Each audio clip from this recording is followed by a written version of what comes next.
Hi, and welcome back to the MattCast podcast, episode 119. I am Matty Lai, joined by co-host Matty J.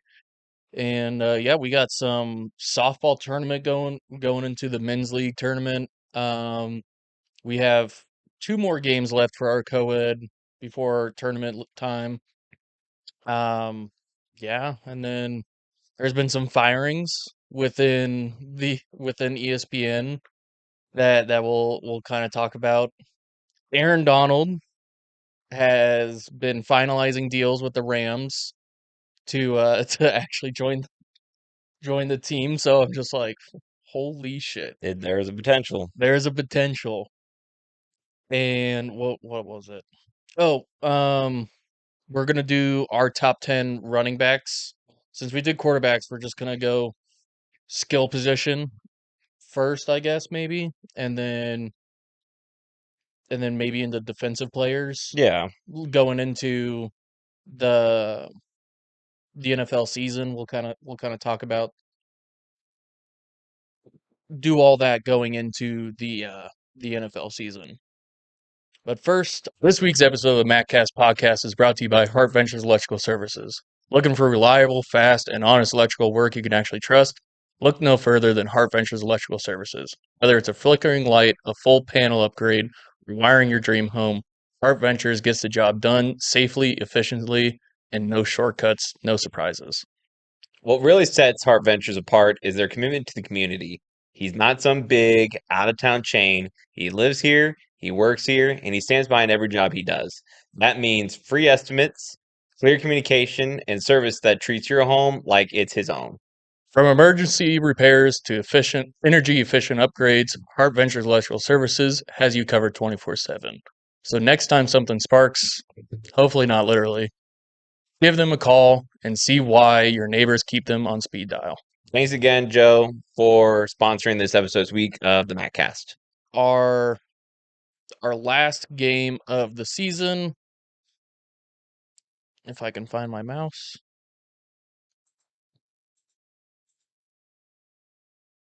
The Rams are also supposed to be announcing today Yeah. some new uniform that they're dropping. hmm Oh, I guess there was something too that I wanted to. This is more college football related, so.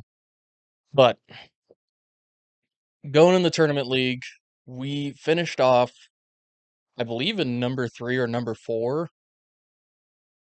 Yeah, we finished off in the number 3 seed. So that means we are. Actually, I might be speaking out of my ass.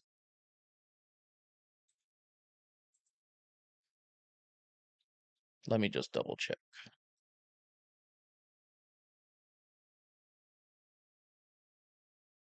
Yeah, we finished out at number 3 in our league, even with the loss at the end of the season to HMD. But that still, I mean, it brought the team who was in first, Beer City, dropped down to number 4 because they finished off with 2 L's at the end of their season Did you to close the fall off. bathroom door by chance? I thought I did. Yeah. So Beer City dropped down to number 4. HMD went up to number 3 when they were, or number 2 when they were number 3, and we were number 4. So everybody just went up one. And me and Coach Joe were kind of talking about it at the co-ed game. Which was like, dude, I find it hilarious that like even with the loss, we still went up to number 3. And I'm just like, well, that's because Beer City dropped down from Yeah. number 1. And he was like, oh, really? I'm just like, yeah.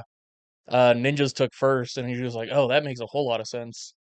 Yeah, that's a tough team that if we see them again, I know that's gonna be just another tough game for us. Which honestly is probably going to end up being where we could potentially play against HMD again because we're going up against Long Crafters. Um, And we played them before. yes, we played Long Crafters. If the Jules, J Dog, Jules, move your big old head. I'm not calling you. Jules, get to your chair. Your chair. Get to your chair. All right, or just walk out the room. Okay, but yeah, so we played Long Crafters and we won 8-6 over them. If I remember, that one was a game where we went up pretty early.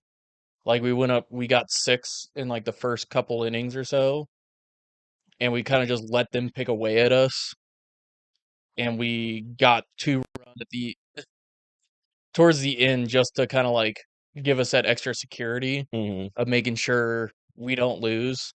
Yeah, It was that stint of we were beating really good teams that our run differential was still negative. yeah. Yeah. And we were kind of talking about it beforehand. They're a team that will drown you in singles, not really get big hits on you. And I agree with that. Like we are missing 2 key outfielders this week with Kyle and John being missing. So it's I we kind of had to scramble about for some subs, but we got Colin in for sure. Hmm. Thankfully, John told us on last Thursday that, hey, I'm not going to be there next week. I'm like, cool. And then Colin was right there. Colin, hey. And he's like, yeah, I should be good. I'm like, sick. And he's like, now I just need to find. At first, I thought it was just one other person. And then Joe the next day texted me, Kyle's not going to be there Thursday. I'm like, Yeah. at playoff time? Hmm. It was like, this sucks. Um, yeah, so we picked up Connor again, bringing him in, and he said he played outfield his whole life. And when he played for Belisos, he was their star player pretty much on defense. Hmm. And I was just like, all right, cool. Like, he can catch, he can run. And Joe even said it like Connor is sneaky fast. And I was just like, yeah, he did track and field and Was cross country his whole life. Connor wasn't there for the Beliso game?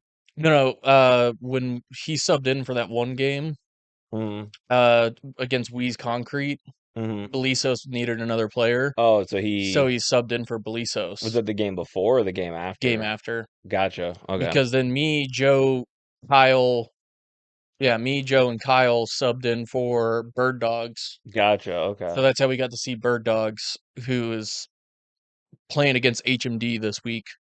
I found out what HMD stands for. What does that stand for? Do you know? No. So it's a running gag amongst them. I guess his team's been playing for like 20 years, but if you look on the back of their jerseys, it they turned it into a singular word, but before it's 3 words, and it's hold my dick. So if you look at the back of their jerseys on the bottom, like right where the Yeah. ass is, it says hold my dick. It like Yeah. isn't one word, but it's spelled obviously Yeah. differently. I guess that they were just all at a bar one day, and there was just some drunk guy just yelling, hold my dick," and they're like, "What a great name for a softball team!" Yeah. So, It's like, that's fucking so hilarious. HMD is not some sort of construction company No. as we all assumed As it we're was. sitting there thinking, it was like, maybe since every team has like some sort of construction sponsor or something like that, Or or a ventures, bar. yeah. Yeah. Like Patty, Cat uh, McCown's the bar. yeah, Danny's Corner Store, a bar. Is it a bar? I'm fairly certain it's a Oh, bar. it's not like the I don't little. think it's a corner store. I Uh, think it's a bar. uh, Um, or at least it maybe back in like the olden Omaha days, maybe, it yeah. was a corner store and then it got turned into a bar. Wasn't it? Could their Danny Corner store and something else, or am I thinking of the Honda Oh, that's the or the Honda Power Yeah, Wash? Yeah. they're in the lower tier of the tournament Mm. because I do not see them at all here. Well, this is your first time running a men's team, and you brought us into I know, the right? upper, Upper playoff. tournament, yeah. How do you feel about that? I feel pretty good Yeah. as a manager. I Hmm. didn't do a whole lot of the organizational side, but when it came to the actual staffing and whatnot, yeah, I think I did a good job Hmm. setting up um, people to be in the best position to make plays, be competitive. Mm. It's just fixing some of the lazy play at second. Oh yeah. Yeah. Um, You're not gonna address that any further. no. No. It's more of a joke on that part because yeah, it's rec league softball. It's not comp. So Yeah. it's more or less just, talking Talking shit. shit. Yeah. Yeah. One thing I do plan on doing though for the end of the season, whatever our last game is, right? If it's this week or next week. Um, the week after, I plan on having like a team like get together. Mm, And then I kind of told you this. I was gonna make up some like bullshit awards or like certificates yeah. just on like, how they played throughout the season. Mm, And yeah, just kind of like send them off that way. yeah. Like I kind of have one, and I was gonna bring in all of our subs that helped us out throughout the season too. Like, just send them an invite. If they say Yeah. no, doesn't really bother me. No. But like, hey, you helped us get here, Mm, you know? Um, like for Jason, one was gonna be caramel crusher, oh yeah. or camel crushers. I knew what you Yeah, meant. Yeah, because I yeah, was like normal. yeah. But yeah. Camel crusher. Yeah. Yeah.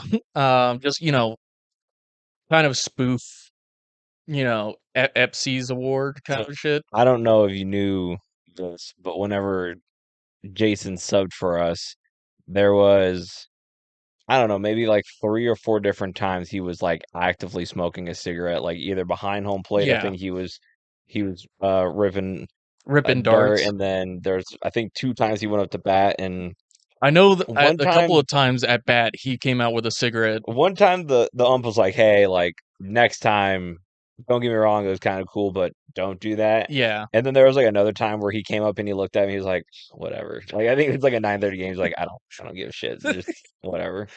I think that was with our umpire Smoko I too. think so. Yeah. Yeah. You're just like, I think both times where he was like, "Hey," I think because one was Chachi, one was Chachi, and he's like, and he was just "Technically, technically, but it was kind of sick. yeah." Yeah. Oh, all right. See, Jules, this is why You better lose. Oh, there she studio goes. privileges. Exactly. She's I gonna think she get just turns around and then comes put back back in in. for another approach. I'm gonna get her one of those like Kaya beds, you know what I mean? Where Yeah. if she falls off, she accidentally gets electrocuted. Um, You better stay right there. Get on your bed, man. Get on your chair. Your she just your chair. is one loving dog. Your chair. Okay, fine. Come my chair. Come on. Jump up. So anyway, But yeah, so we're going up against long crafters, and I think I have sorry. Her tail's hitting our monitor.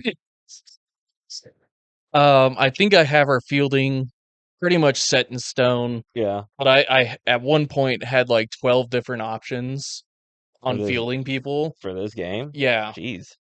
I every time we need a sub, I come up with like multiple options Yeah. of like stuff to do, right? Like if shit hits the fan or something's just not working, how do we mix this up to get something going? Mhm. Um Okay. All right.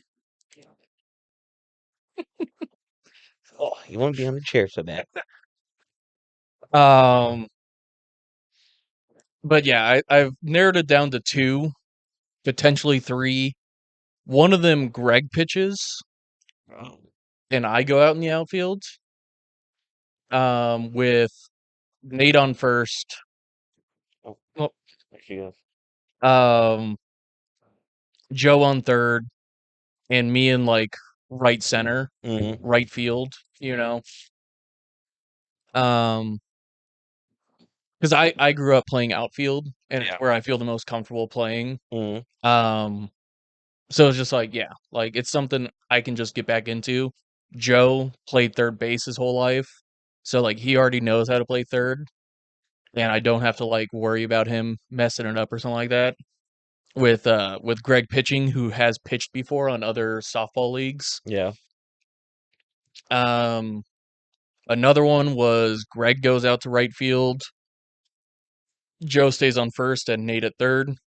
How does Joe or how does Greg feel about So Greg was busting my balls a little bit when I told him this, and you're just like, well, even though I'm actually on the team and Nate's not, yeah, I'll do something for the betterment of the team. Like Yeah. we're just like, Greg, you got to know, like I'm spitballing ideas. I Mhm. just want to get a feel for how you would feel about it. And I was just like, potentially, you could have more time to track down those fly balls in the outfield. I mean, you could do. Nate But on first, and then Joe at third, or sorry, Greg at third, and then I would move Ian to right, and then Joe would be right center, that's or yeah, sorry, Connor right center, Joe left center, and then Colin left. yeah. And I'm thinking Joe in left center, Connor right center, with Ian in right. Mm, That's what I kind of came down to was that. And I was even potentially thinking Joe in right center, so that Connor has both Colin and Joe as potential backups to him. Like if one gets passed on either side, right?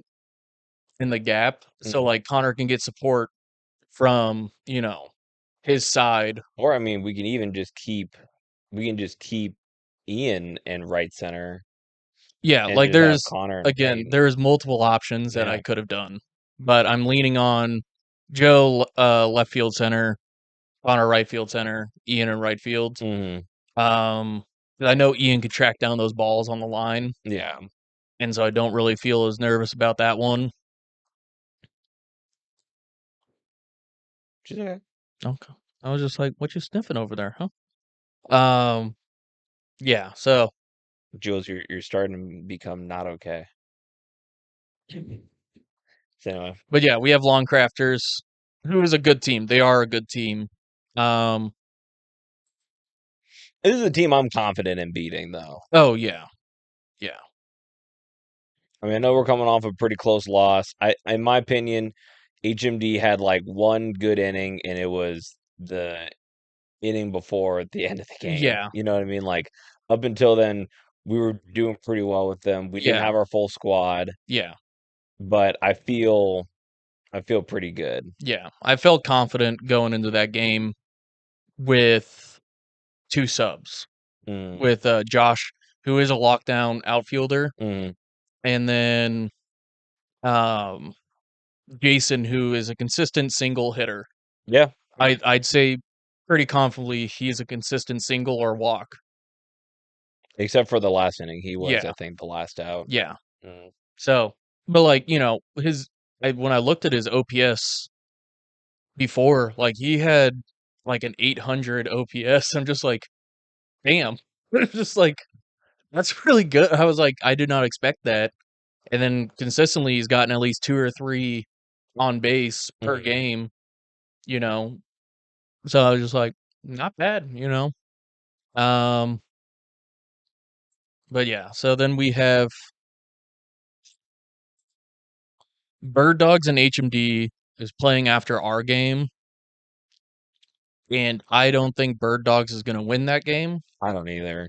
So Bird well, sorry, go on. when we played with Bird Dogs, they're really good at hitting, but their fielding was kind of like, they have some older people on their crew, so Mm, like if it's not hit directly at them, it's probably going to slip through. mm, So there is a good chance that like especially HMD, I know they can lay on the singles on them mm. and make that happen. But if Bird Dog does win, I feel pretty confident that we can beat Bird Dog and then go in the ship. Even if so, is that really what we got? Is that can I see the Uh, tournament like Bracket. bracket? Okay, yeah, I guess it is. Um, here and then semifinals and then Yep. So if we win today, we have a 7:30 game next Thursday, and then if we win that one, we go to an 8:30 game for the ship.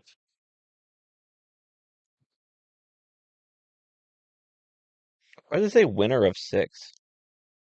Like of the six teams? No, that's not true. Two, four, six. Oh, because this is bracket 1, bracket 2, bracket 3, bracket 4, bracket 5, bracket 6, But that's bracket still 7.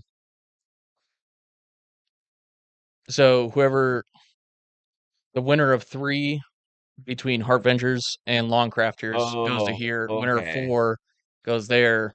Winner of this Oh, okay, bracket, yeah, okay. 6, yeah. Gotcha. Okay. That makes more sense to Yeah. me now. In the upper half of the bracket, we have Ninjas playing against Patty McGowan's, and then Beer City against Danny's Corner Store. If I had a if I had to predict, I'm gonna say Beer City and Ninjas. Yeah. And then I would honestly that is honestly like a coin flip. I lean more towards Ninjas on that team.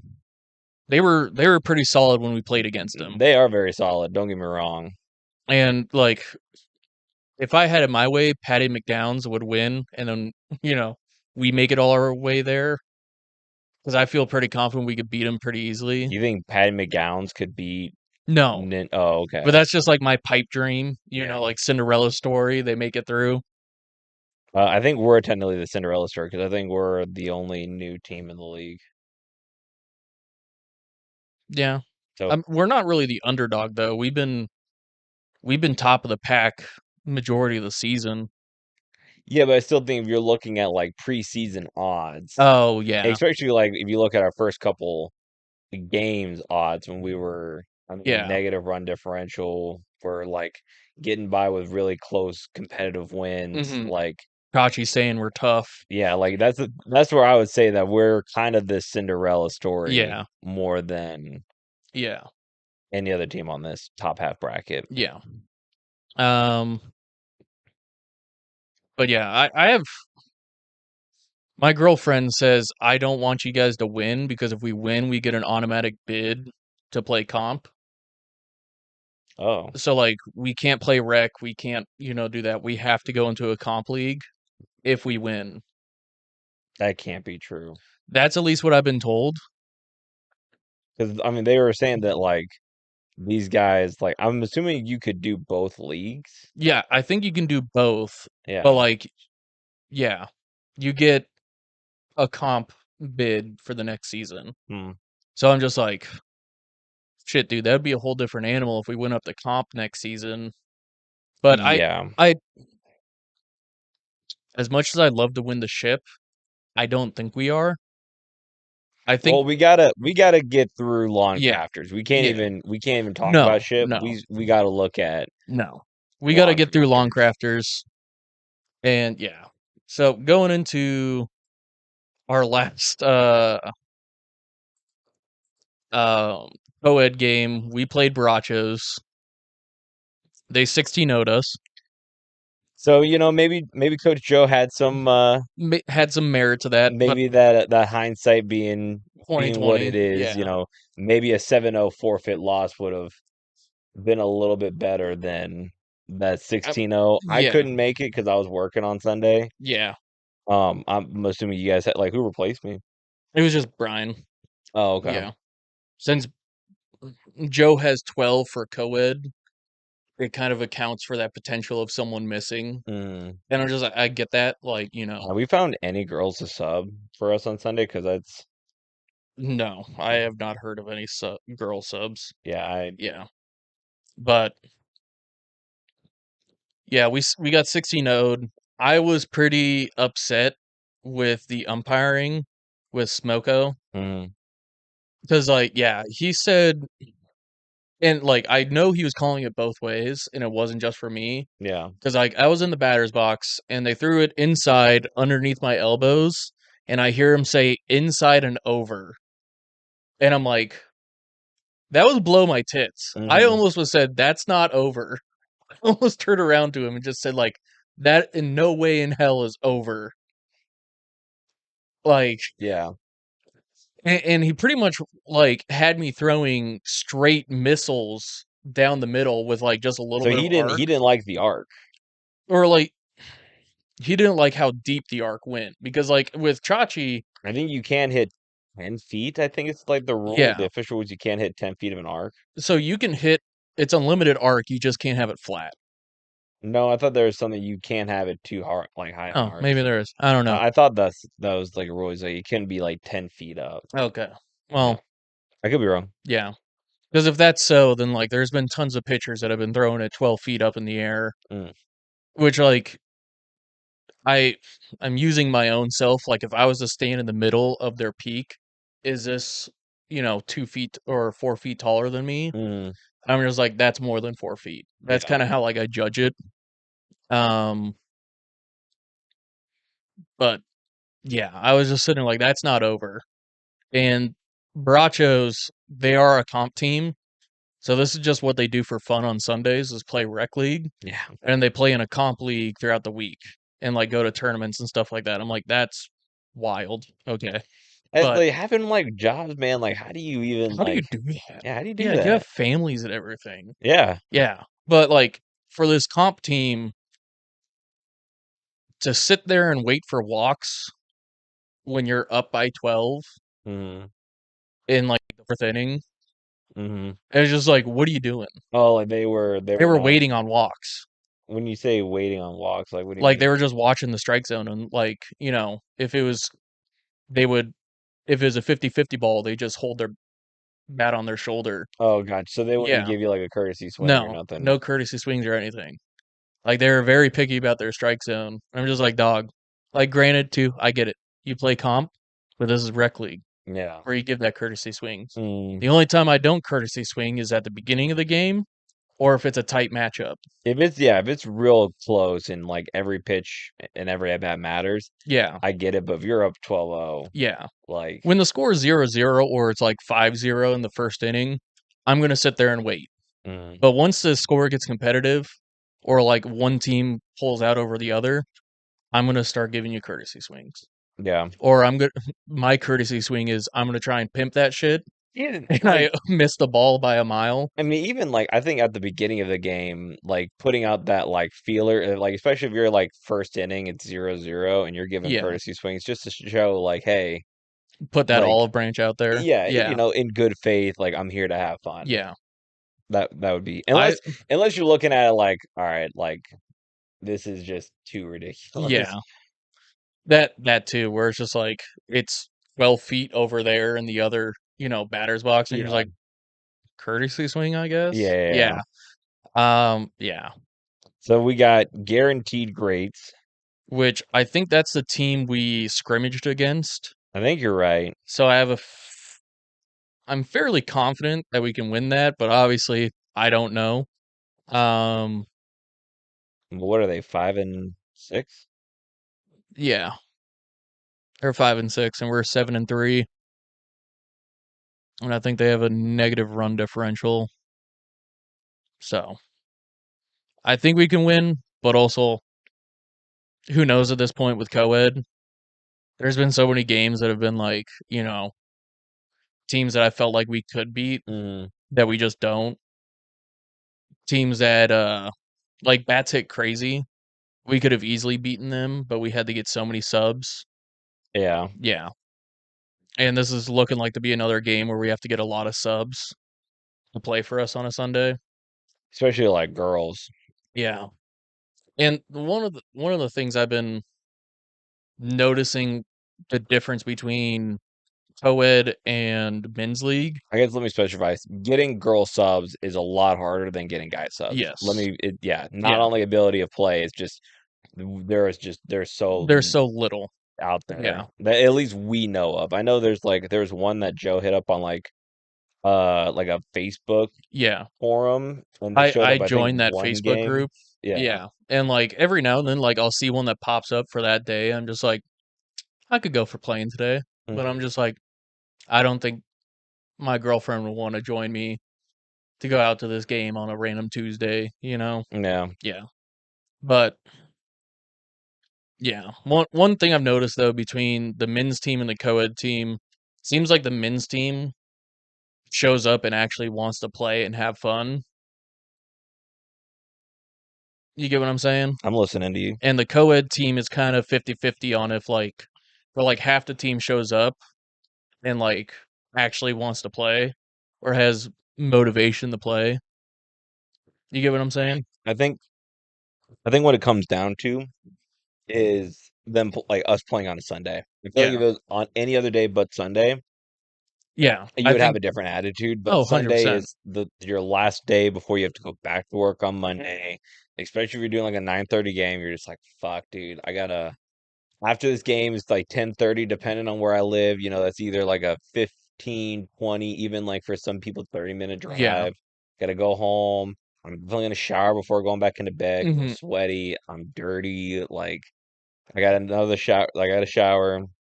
One of our players, Emma G, Yeah. she got T-boned last week, Oh, no kidding. bar totaled, and she got an e-bike for about $300 or whatever, Yeah. and then rode her e-bike to the game. Wow. Well, I'm surprised she didn't ask for a ride. Yeah, me too. I guess if you're not really like comfortable with it, like she has, I Yeah, don't know, like uh, I think she's one of those ones that Joe hit up on. that app. I think so. Yeah, and yeah, it was like, Grinder. yeah. Speaking on the co-ed game against Barachos, Mm-hmm. Maddie and I were like the only two people, at least from what I can remember. I'd have to double check the book, Mm. but it's just what it seemed like to me. We're the only two people in a row that got a hit consistently, Oh like yeah. back to back. Everybody else would be like a hit, like someone would get a hit to get us started, next person would be out. Yeah. And it wasn't like a gender thing either, too.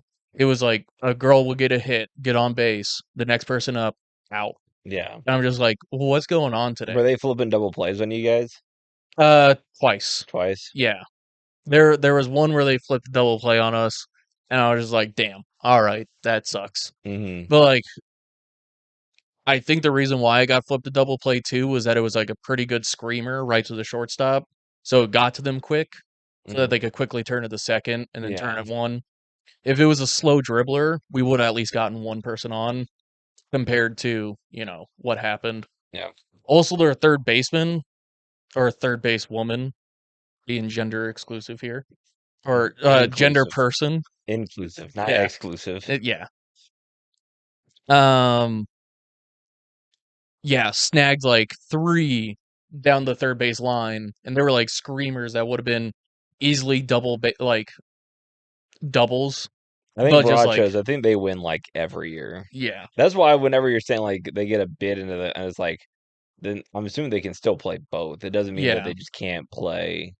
yeah, Now, if the comp league and the rec league were going on at the same time, then I could see that. mhm, But yeah, that makes more sense I'm assuming it'd still be up to the team of like, if hey, they want to do do it. you want to do this? Because if you Yeah, don't want to, like, we're not going to force you. yeah. Um, as a manager of a team, I'm kind of looking at like to see who all is gonna come back. Are you looking to do fall ball? No, I'm Mm, not looking to do fall ball. I was looking at the dates and like the days of it. And like Tuesdays, yeah, we could, but I'm like, those are the days we record on, especially mm, during football season. mm, And so I don't want to go from recording to a game, right. especially if you work until What 5:30 I would and we probably start do is, recording at I 6. mean, what I would probably do is just that would be my day off would be Yeah, Tuesdays. yeah.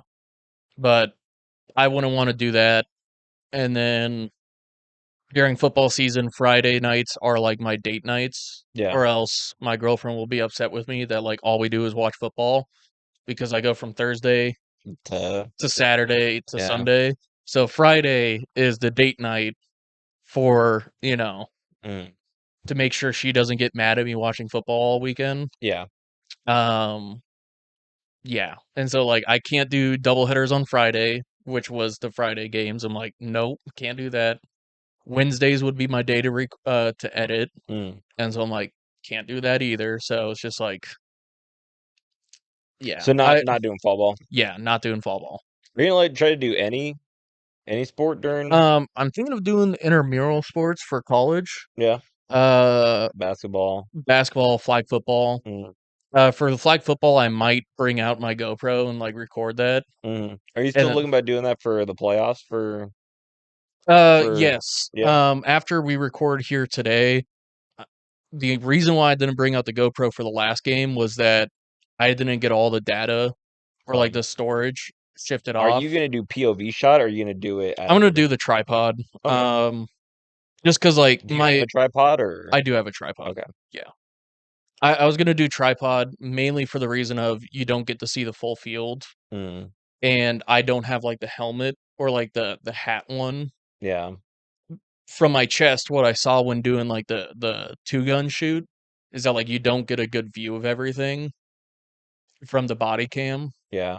I mean, I'd even like if we did like multiple games and we changed it the angle, you know how funny it would be if we had like a bookie one and it's just your girlfriend wearing Yeah, it and just seeing like kind of what she like. what she does and like Yeah. I'm assuming like you would probably mic her up and Hmm.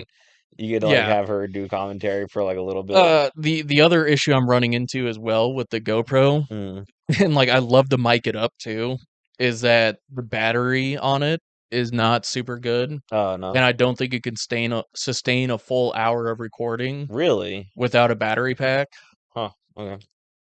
That's so like I might just have to go out and buy a new GoPro Hero 5 battery pack Mm, and slap that in and see if that helps with its power because it mm, is an older GoPro. sure. Um but yeah, it's just test recording and seeing how long it can run before the battery dies. Yeah.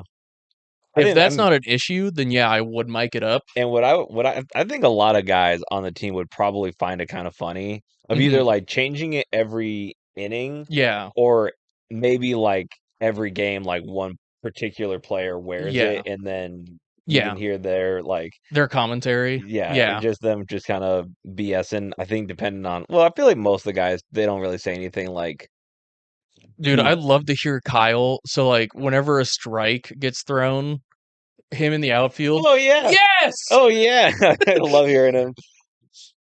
He was doing that in the last game against Barachos, and Yeah. it like started to get Smoko to laugh because he finally caught on to that's what he's doing, where he starts cheering really loud for it. Yeah. Yeah.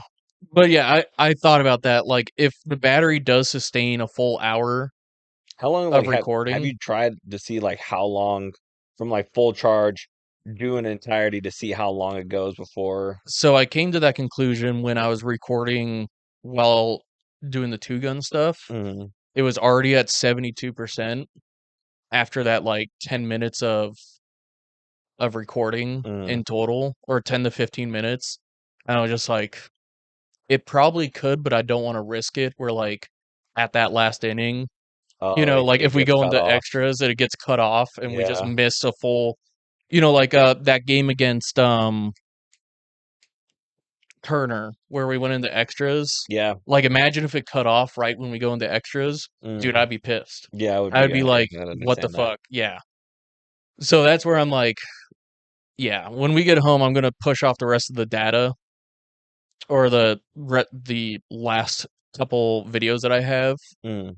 into like a cloud, the GoPro cloud. If you're Ryan Clark, are you mad about being fired, or do you understand? I'm putting you in the shoes of Ryan Clark.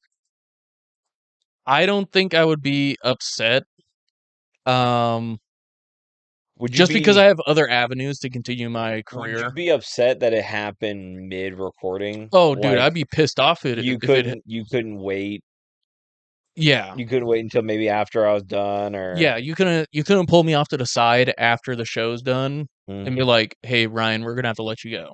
And that's the thing, I guess, like, there was a part of it where it was a little too early and it wasn't supposed to like I so they think, don't know if either, like, his manager found out and then yeah. told him, like, "Hey," and he's like, "Fuck Okay, this." word. Yeah, I'm hopping off. Yeah.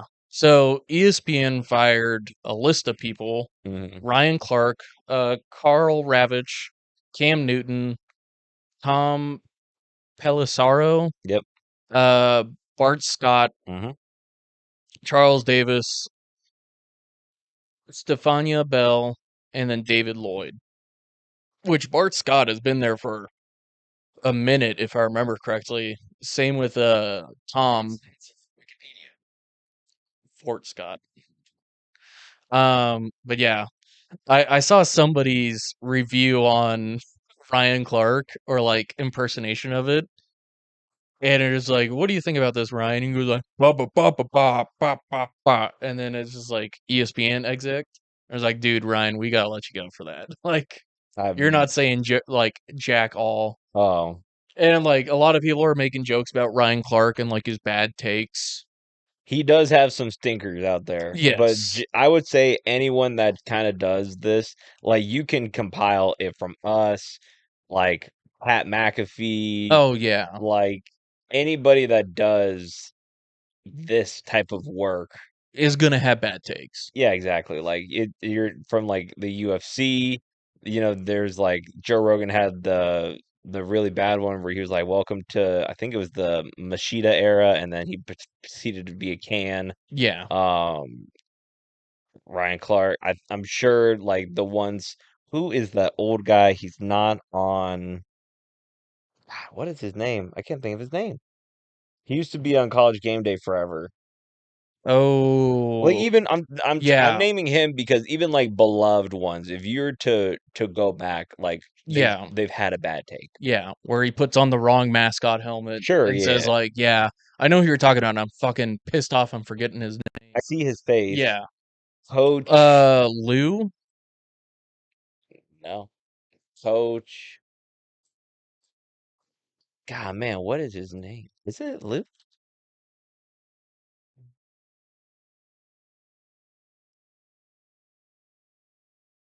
Let's see. Lee Lee Corso. Corso. Yeah, Yeah, yeah, yeah. yeah. Lee Corso. I knew it was an L. Yeah, yeah, Yeah, yeah. but yeah, Lee Corso. Yeah, I agree. Yeah, if you go back throughout his decades of doing college game day from like the I 70s. think there's also part of it they just didn't want to pay him. Like, Yeah, that too. I'm assuming, like, if you're a former player and a longtime analyst, like, I'm assuming Ryan Clark, and I'm sure other areas are going to pick him up. You know what I Yeah. mean? Like, Oh either yeah, 100%. CBS, NBC, ABC. if he does his own He YouTube has his own stuff podcast already. and just spending more time and energy into Yeah, there, which I think like if I'm Ryan Clark, you are already marketable as like one of he's got the a fan base yeah, behind him. he's one of the hardest hitting safeties. Might not have been one of the greatest, but he was one of the hardest hitting. Mhm. Um like you have that market, you have the Steelers nation who's definitely going to follow him wherever he goes. So yeah, it's just like what I've heard though is that they cut all these people for one what you said like the merger with the NFL network Mhm. and then also to give more money to some of the other analysts that are coming up. Yeah, probably. Like Pat McAfee just got like a new like $8.6 million deal or something like that. Yeah, and I mean, That's like, here's the thing, like, someone said it on social, I can't remember who it was, but they're like, "When was the last time, like, you turned on ESPN to just watch?" oh yeah. And it's like, probably never, but, like, how often, like, have you turned on and you've seen, like, a Pat McAfee and you're like, "Alright, let me just Yeah. throw it on," or had, like, a clip? Mhm. Like, those are ones that I'm like, "Alright, yeah," like, Yeah. Pat McAfee, like, if he left ESPN, that would be awful for ESPN. Oh yeah. And he could probably make his own He could continue doing exactly. his yeah. He'd have And the same access, he'd have all the same resources, he could probably get away with a little bit more stuff mhm. too. So, yeah, he would be fine. Yeah, like, get away from the FCC, like, Oh, overlords. yeah, yeah, yeah. Yeah, he could start doing whatever the fuck he wanted to do. Speaking about getting away from overlords, what do you think about the NCAA versus the SEC right now? Is that the one Where they're like, "Hey, we're talking about getting out of the oh, NCAA." yeah, the South wanting to secede, Yeah, as always. well, Is this their version of the South will rise again? yeah, I mean, Um, I had not read much into that, but I had like, I'd heard it as rumbles for, like, a couple seasons now where the SEC says, "We're gonna leave."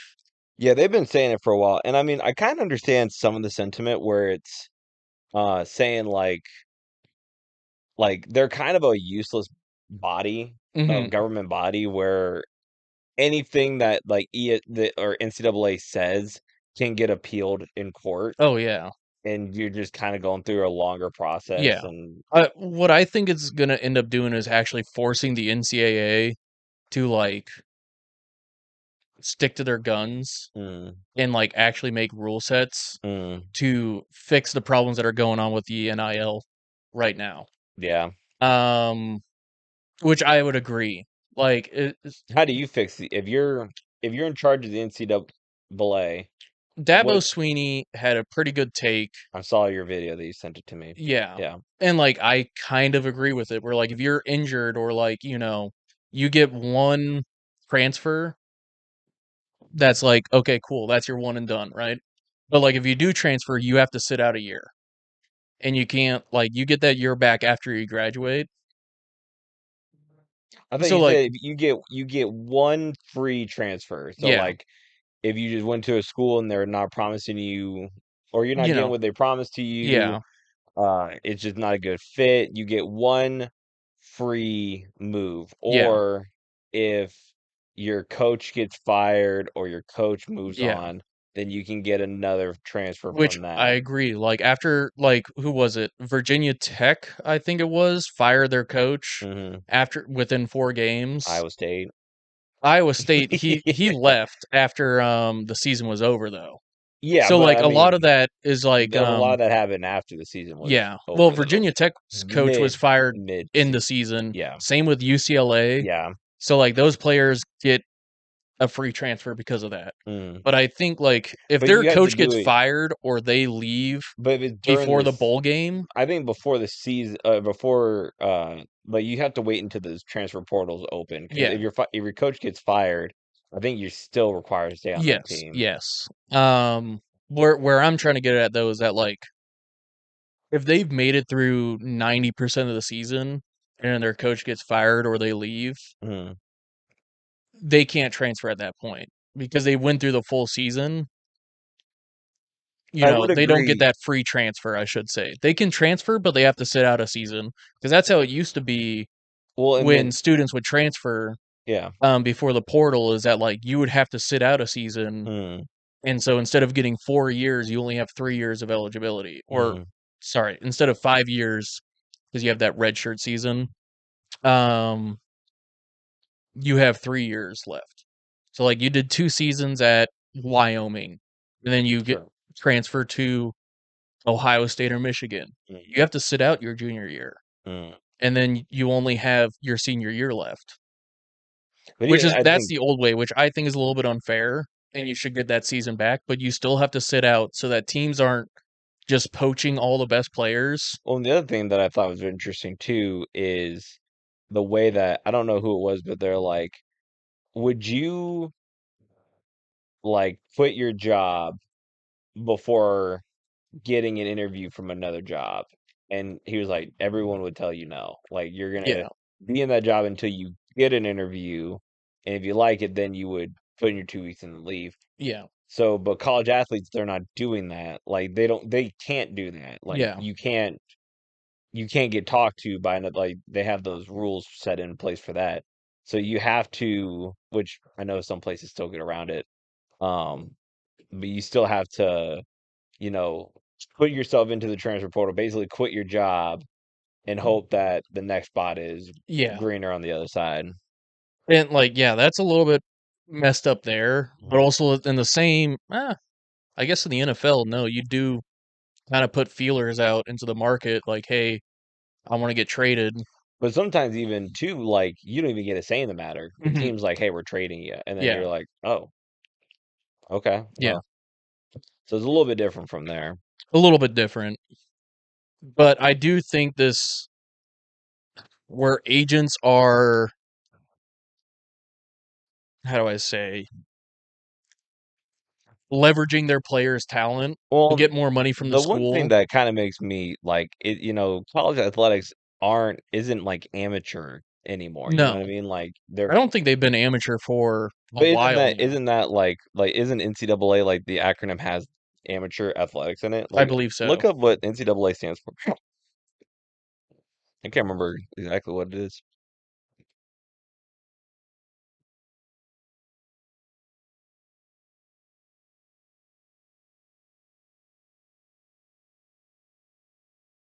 Oh, never mind. Nope, Athletic Association. National Collegiate Athletic Yep. Association. All right, I was wrong. See, Yeah. another bad take by Um, me. but like, you could make that assumption that at one point it probably did mean amateur. Yeah, Yeah. Maybe it was the NCAA, maybe. Amateur Yeah, Athletic Association. yeah. Yeah. But um What was the other thing you want to talk about today? so yeah, the college football uh since at this point in the season, a lot of the coaches are like they're getting in the meetings and whatnot and like doing interviews, they're talking with other coaches. And Jamie Pollard, who is the Iowa State athletic director, who's retiring at the end of this season or at the end of this school year or whatever. Um, For the class of 2026 or 2027? 2027. Gotcha. Yeah. Okay. So like this is his last season of like doing which he's been there for a hot minute. He has a couple of takes in this like interview that kind of has gone viral within the Big 12. Um, Jimmy Rogers was in that interview, and like all the coaches were like putting their votes in for like who's going to win the Big 12. Mm, And Jimmy Rogers, mind you, Iowa State is in rebuild mode right now after getting gutted. yeah. And he was like the last one to go for his vote. And he just kind of asked, like, how many coaches voted for themselves and like voted for their own team? And they were like two. And I was like, so you're telling me these kids are seeing these interviews and then hearing their own coaches vote for another team? That does not give them confidence. They're smart enough to know, like, hey, our school didn't get any votes at all, but yet these schools did. So Jamie Pollard or Jamie, Jimmy Rogers says Iowa State's going to win the Big 12 just because I have the confidence they can. I'm like, I get it as a coach. Yeah, you're going to bet on yourself. Now, Mm, me as an Iowa State fan, I don't think we are, yeah, but I'd agree. I was just like, I think he's coming in with the right mentality where it's just like, we can win the Big 12. Come on. You're a good Jules. Come on. But we can win the Big 12. And I love that mentality that he's bringing to Iowa State after such a devastating loss to the team last season or at the end of last season. Am I wrong in thinking that way? That he's coming in Well, I mean, like, I guess it depends on how you look at it. Like, is this new coach like a massive step down from Matt Campbell in your in eyes? my opinion, yes. And I think the Is it whole because he hasn't like done anything to prove himself yet? yeah. My and I said this before when we were talking about like how the season's gonna go, a couple weeks back. Jimmy Rogers, he showed up to a program that had just won a national championship, won a national champion in his first year with a lot of the same roster that he had before. But then the next season, after doing a full round of recruiting and whatnot, a full year of it, Mm-hmm. he came in third place in the next season. Gotcha. And then he goes over to Washington State, has a 6-6 season in the Pac-12. So like, yes, he's won a national championship and he's been a third place contender, but he did that with a roster that was previously filled up by someone else before him. Mm-hmm. So I'm just like, to me, I feel like that's a little bit of a step down. Matt Campbell came into Iowa State, built it up, took us to the Big 12 championship twice, multiple bowl games. We were actually on the world stage for a bit where like people on the East and the West Coast are like, Iowa State, who the hell is this? Yeah. And it's like, what college is this? And yeah.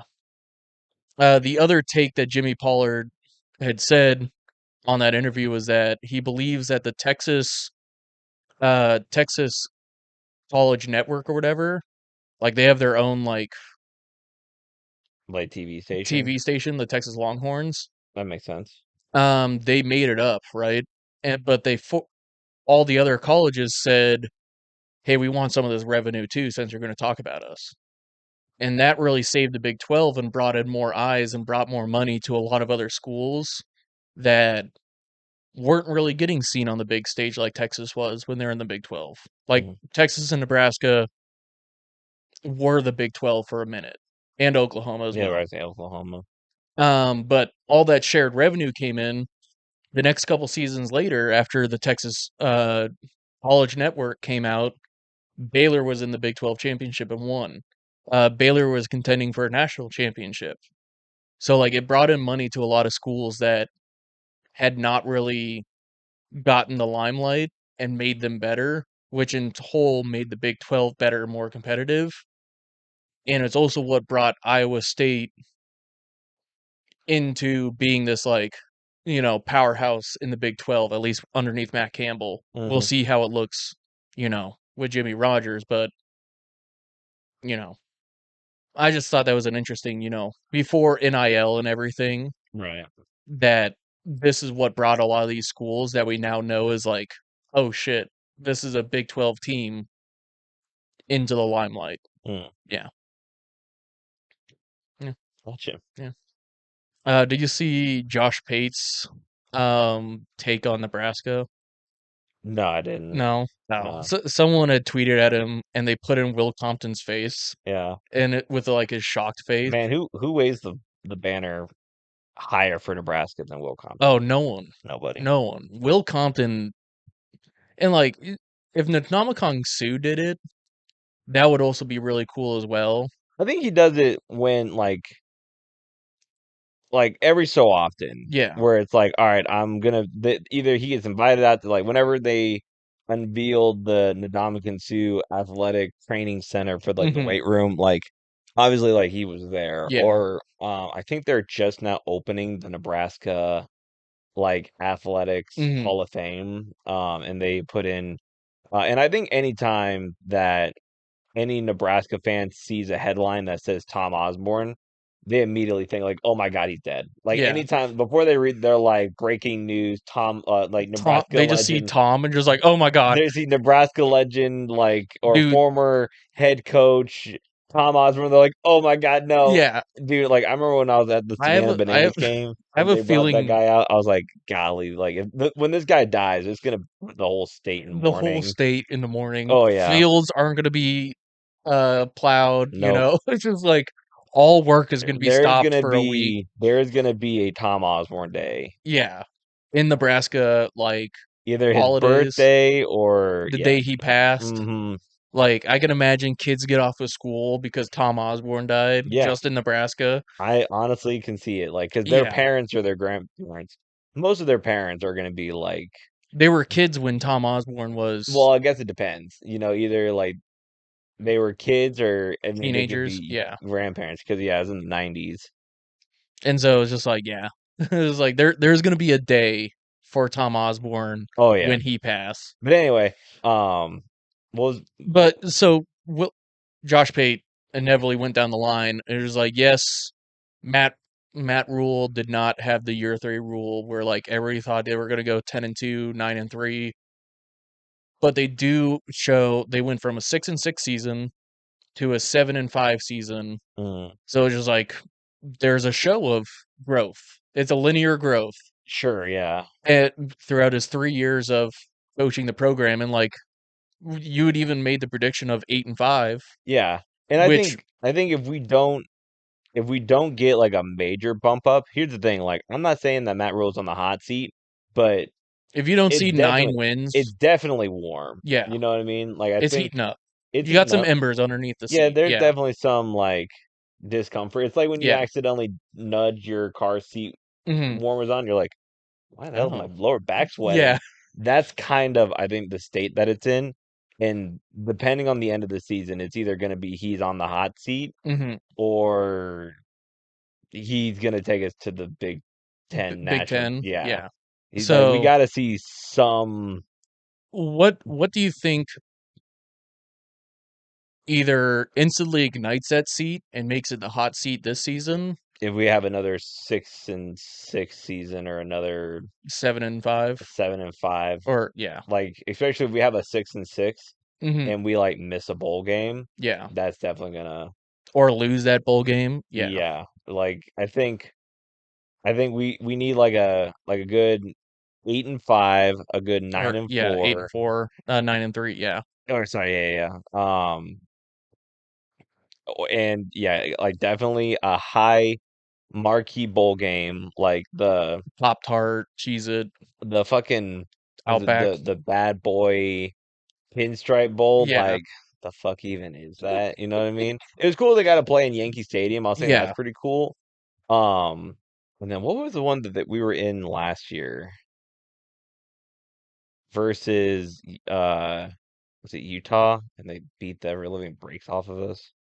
Was that Texas? Was that in Texas, or I want to say it was in Arizona for some weird reason. was it the what's the chip company? Tostitos. No, that No. no. Look at what bowl game Nebraska was in last year. Um, man, I'm trying to think of it before. I don't remember like the huge gimmick.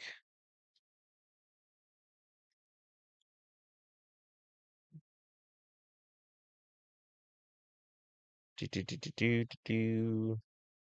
Nebraska Shrine Bowl? No, I don't think so. Dude, instead of 2026, do like last year.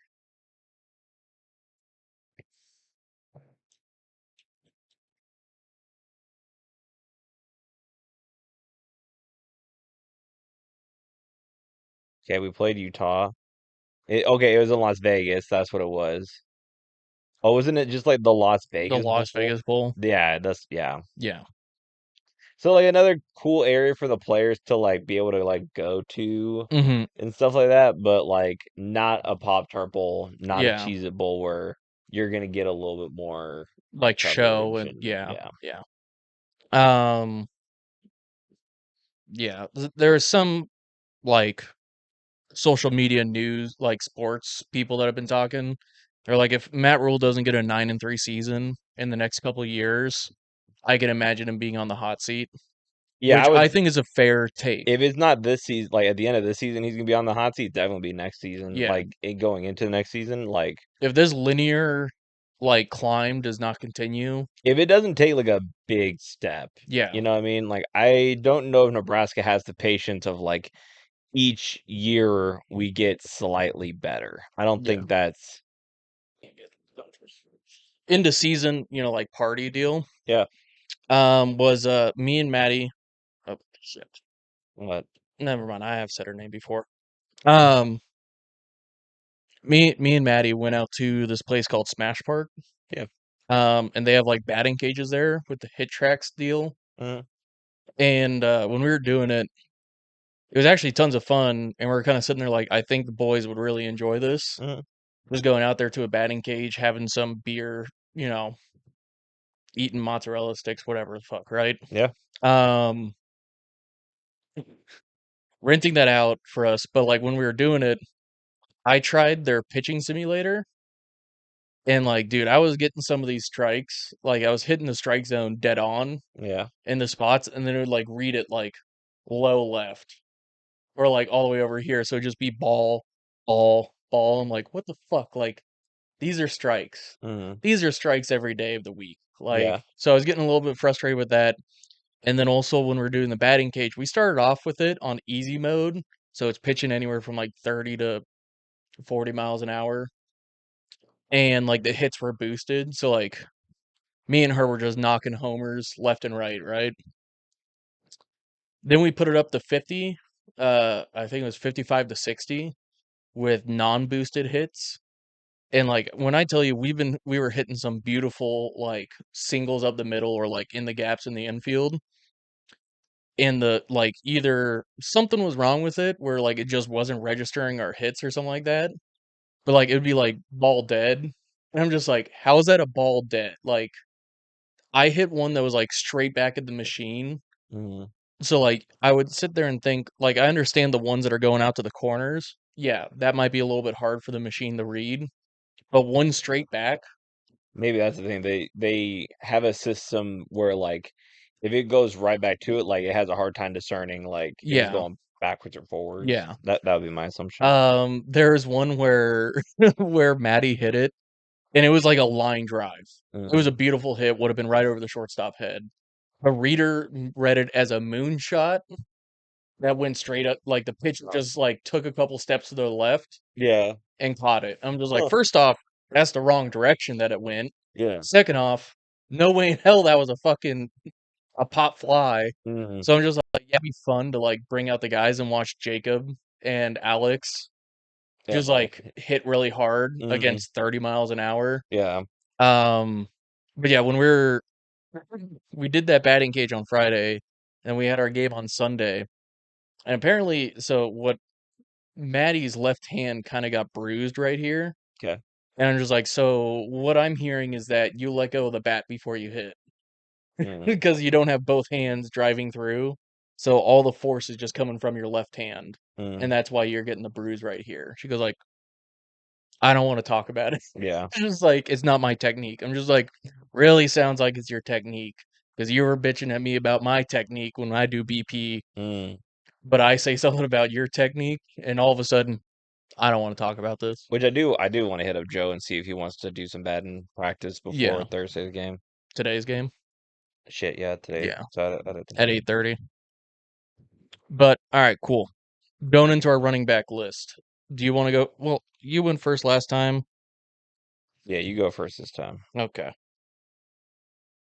So my honorable mentions. So like last week, we kind of did off vibes and nostalgia Yeah. with a little bit of backing from stats. So my two honorable mentions are definitely from vibes and nostalgia, Okay. and it was the late 2000s, early 2010s Steelers running backs, Okay. Willie Parker and Rashad Mendenhall. Okay. Willie Parker was the backup for Jerome Bettis in the '06 Super Bowl Mm, run. Loved watching him run there. Loved watching them run in the early 2000s. I thought, hell yes, because he was like the speedy, shifty running back, and then Rashad Mendenhall was the heavy hitting, power back. And there's an interview Rashad did with Ryan Clark where he's talking about like his first like welcome to the NFL moment, and they're playing the Ravens, and he sees Ray Lewis, and Ray Lewis is talking shit to him, being a brand new rookie, and he was like, I need to set the mood. And he knew the play, and Ray Lewis knew what was coming up, and it was a run right up the middle. yeah. And he said, I know Ray Lewis is going to be there in the middle, but I'm going to hit him with everything I got. And he said, yeah, we both just hit each other and just stopped right there. My shoulder came out of its socket, but it's just like, I set the tone though. Like, I came out there and I said, I'm not going to be afraid of this guy being a 23-year-old kid, Yeah. against this legend of a linebacker at this point. Mm, And I'm just like, I just loved watching them play growing up, which leads me in my number 10 spot. And I originally had Jamal Charles, who had, based on his stats, he has the highest average yards per carry, at like 5.5 or something like that. yeah. I'm honestly surprised he's that high on your list. I thought he'd be a little lower. Um, but then you sent that tier list, and I completely forgot about Le'Veon Bell.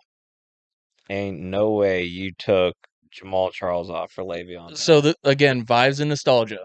Okay, yeah. Like I already know he's not a top 10, right? But I just remember those years of the Killer Bees from 2014. I mean, like, be real. Like, how many good seasons did he have? He had like 5. But 5? yeah, What? I thought it was like 5 good Can we seasons. pull that up? I'm like, I thought it was like his first like 3 seasons at Pittsburgh that he had that were like, go to his what are they called? The Pro Football Reference.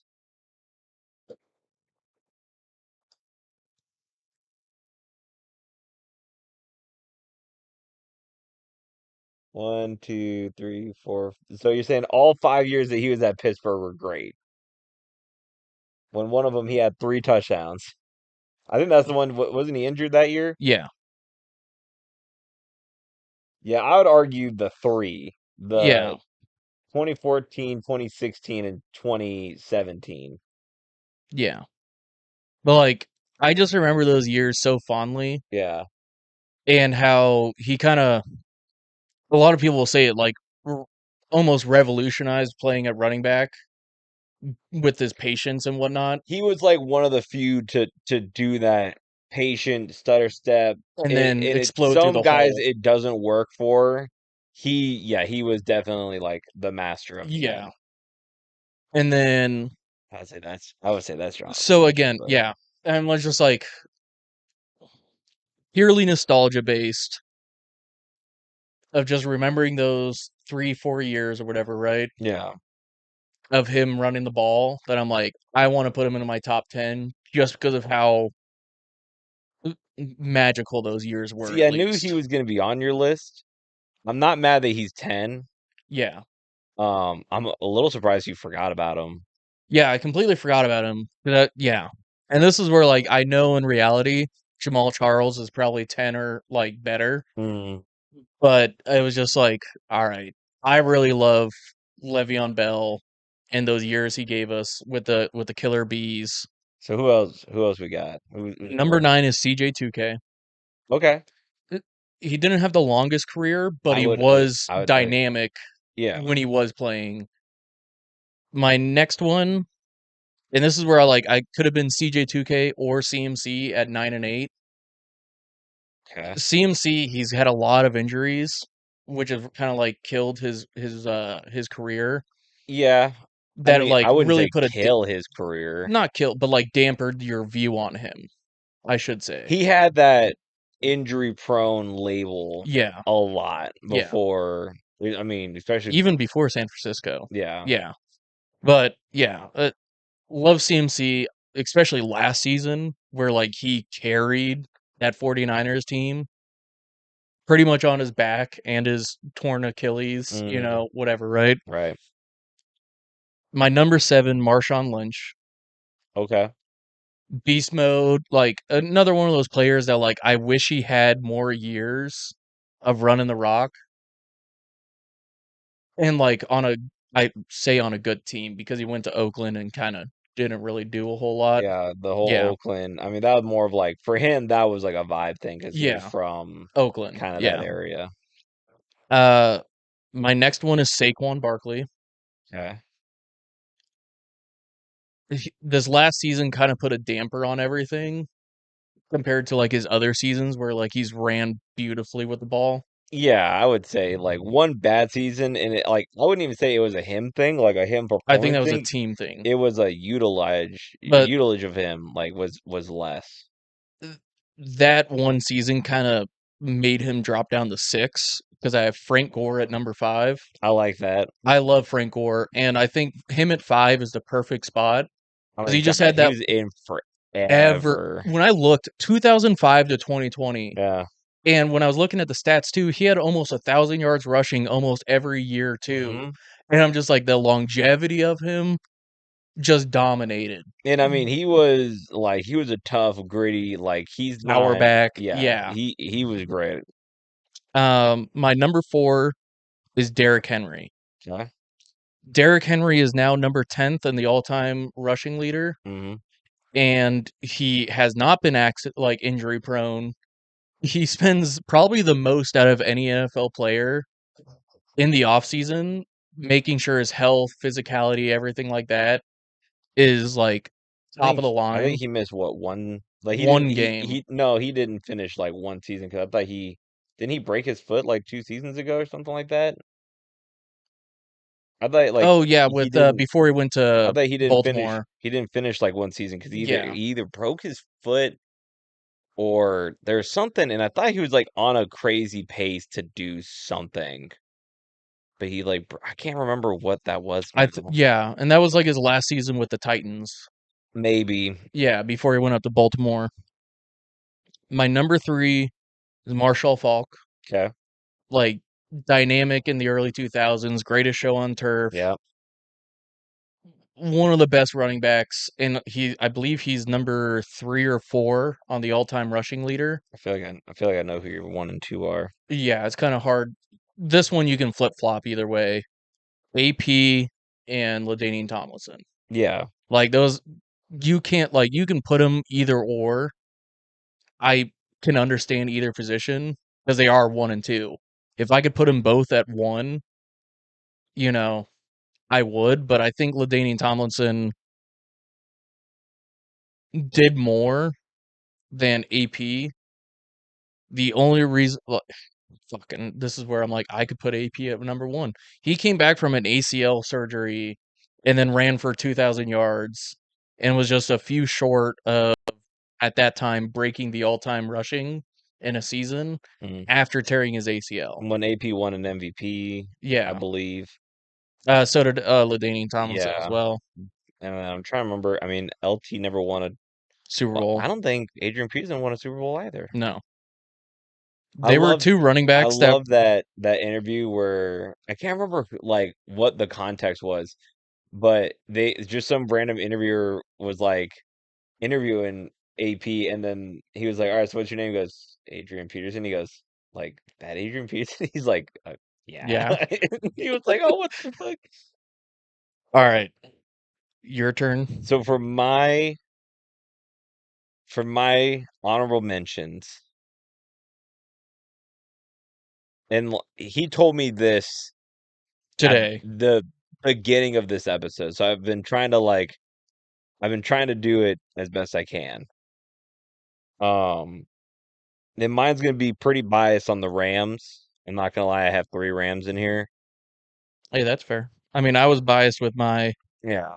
So for on my honorable mention, I'm gonna go Nick Chubb because I think before he had his knee Oh yeah, explode, dude, like there was the he sky was the was limit for him. he was great. I enjoyed watching him. Is that your honorable mention? He's one of my honorable mentions. And then honestly, like I don't know why, but I'm gonna give Ezekiel Elliott because dude, like the first couple Oh years, like fuck. you could not go anywhere without people talking Yeah. about Ezekiel Elliott. Oh yeah. So I'm gonna I don't think he had like a overall like great career, but we're just talking about early 2000s ball players. I'd say early 2010s. Yeah, yeah, Yeah. yeah. Especially like that was fresh when I was getting into football. Like you couldn't really go anywhere without hearing No. about And Ezekiel like Elliott. every other commercial or like if they did like a compilation of like Yeah, players, he was in Ezekiel there. Elliott was in there. My number 10 didn't have a long career. I wish it was longer. He's still really young. Um, but Todd Gurley. Oh yeah. Um, all the years that he was with LA was just fantastic. Love watching him play. Went over to Atlanta, didn't like watching him as much. Mhm. Number 9, I'm gonna go and put Matt Forte. I really love Oh watching him in fuck. Chicago play. I forgot about Matt Forte. Yeah. Number 8, I got Jamal Charles here, which I was surprised he got nudged off your list. Number 7, I'm gonna go Steve Jackson, another great Ram. Not as great as Marshall Faulk, who's gonna be coming Mhm. a little bit later on my list. Number 6, I have CMC, kind of the same thing that you Yeah. said, where maybe if he wasn't injured so much, Mhm. he would be a little bit higher on the list. Yeah. Has he had a 2,000-yard season? I I don't don't think he know. did. Can I you think he was close can you look last year. can you look that up? I thought Yeah. he did. You can just say in Pro Football Oh Focus and yeah. then just Well, it's too late. where am I at? Number 5. Because you just said CMC at number 6. Number 5, I'm gonna do Chris Johnson. Number 4, I was gonna do LaShawn McCoy. Shady. Yeah. See, I'm missing some guys, man. Oh yeah, he did reach 2,000 last year. 3, I want to put in Marshall Falk. 2, I'm gonna go AP, There's something and about then LaDainian 1, Tomlinson. I'm gonna do LT. Dude, there is just something about him that like just gravitated everybody towards him. And I think I wanted to do Frank Gore and Marshawn Lynch. Problem is, I'm a Rams fan, Yeah. so honorable mentions, and I don't hate them on your list. No. And So, honestly, I'm watching it, like looking at this list is in front of me. There's so many other names I would want to put in there, dude, I completely forgot about Matt like Forte. Tiki Like Barber. Tiki Bar, yeah. Let's see here, Jamal Lewis. They have like Mark Ingram and Alvin Kamara. I don't know. Dude, Mark Ingram though was like, They had a couple good seasons. yeah. I wouldn't do my top 10 with them, but same kind of thing where they were everywhere. Mhm. Brian Westbrook and the Eagles, DeMarco Murray, Sean Alexander. Sean Alexander. I totally didn't talk Yeah. about. So yeah, I there's just a thought Sean Alexander didn't have as, and it could just be like I was super young when Sean Alexander was in, but I remember more of Marshawn Lynch than I do Sean Alexander. okay. So see, Yeah, just this last see season. that's okay. Yeah. And he was just short of um 1,000 receiving yards. Can you go to the Pro Football Focus one? I just want to look Yeah. at his all around stats and just kind of look at like because it'll show how many games played. Yeah, so 2020 and 2021. Oh no, he hasn't reached 2,000 yards in a season. His most is 1,459. I put in CJ2K in my list, right? Yeah. See, that's the thing. Like, I just given like the very short time frame I had with it, I would. probably change some stuff. Like I could be probably argued with to change a few of them, or if I Mhm. gave myself more time, I would make my list a little bit more sound. But Yeah.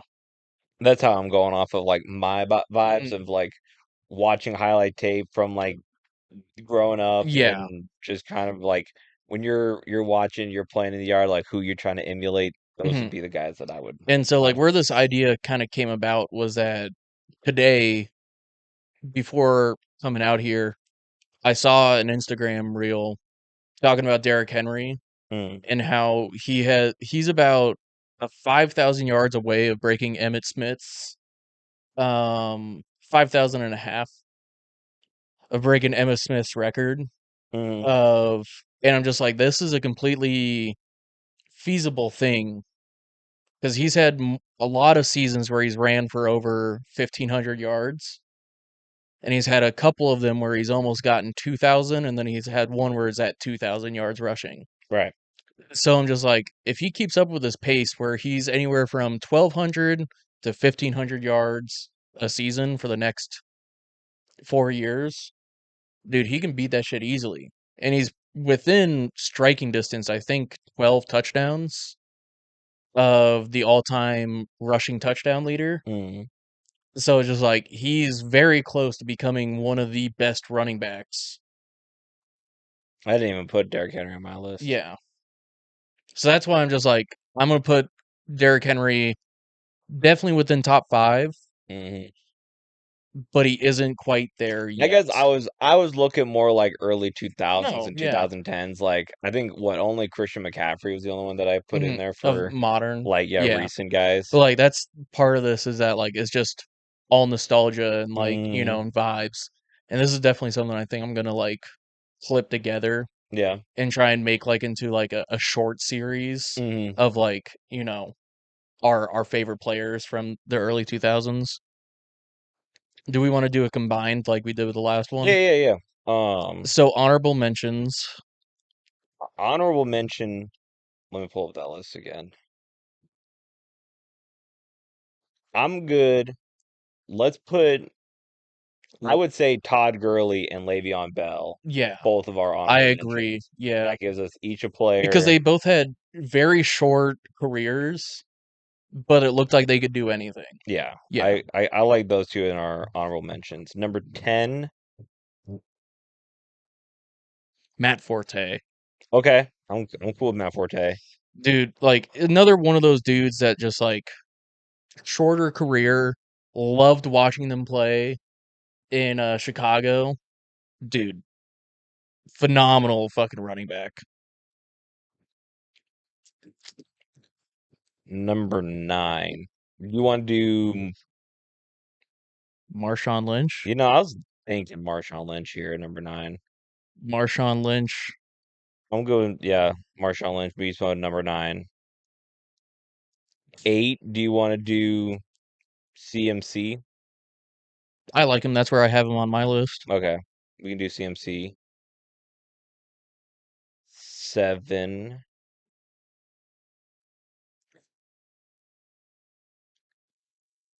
See, now I'm just like I'm trying to give people flowers. How about Shady McCoy? Shady McCoy. I can live with that one. Yeah. Yeah, I was honestly surprised you didn't mention him. I was leaning on it, but he was one of those players I just did not watch enough growing up. Really? Yeah. That's just, like I see his highlights every now and then. I'm like, damn, he's good. But like, Hmm. Even like all the showboaty ones? yeah, I was just like, just never saw him enough compared to some of these other people on my list. Or what are we at? 6? Yeah. Do we want to do CJ 2K at 6? Yeah, I'm good with him there. Do you want to do Marshall Falk at 5?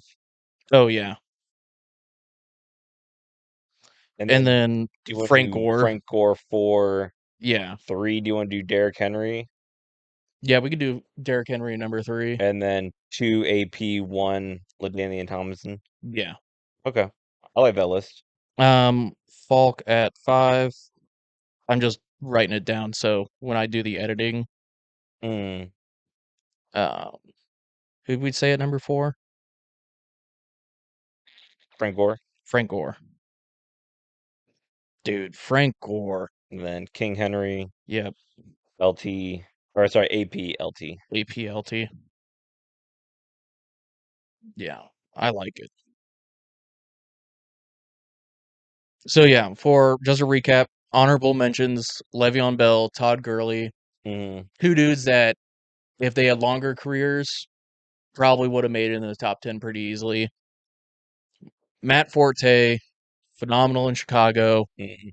Marshawn Lynch, beast mode, literally caused an earthquake with his, you know, viral touchdown. Yeah, Um, with the fans stomping their yeah. feet. CMC at number 8. If he wasn't so injury prone, probably top 5. He'd be a little higher on the list. Yeah. I don't know if he would crest beyond 5 for me. Okay. Shady McCoy at number 7. He was Washington, correct? Philadelphia. Phil. Okay. CJ 2K at I number mean, he kind of 6. bounced around, but the Yeah. I feel like the most people that ever recognize him Yeah. is at And Philadelphia. he was with T.O. and what's his face? Donovan Mm, McNabb. I don't know if T.O. was there by then.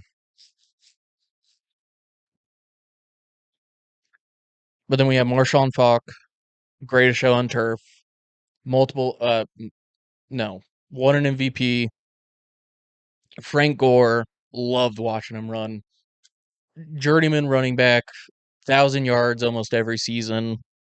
Derrick Henry, looking to be he is arguably within striking distance of a couple records within the next couple years.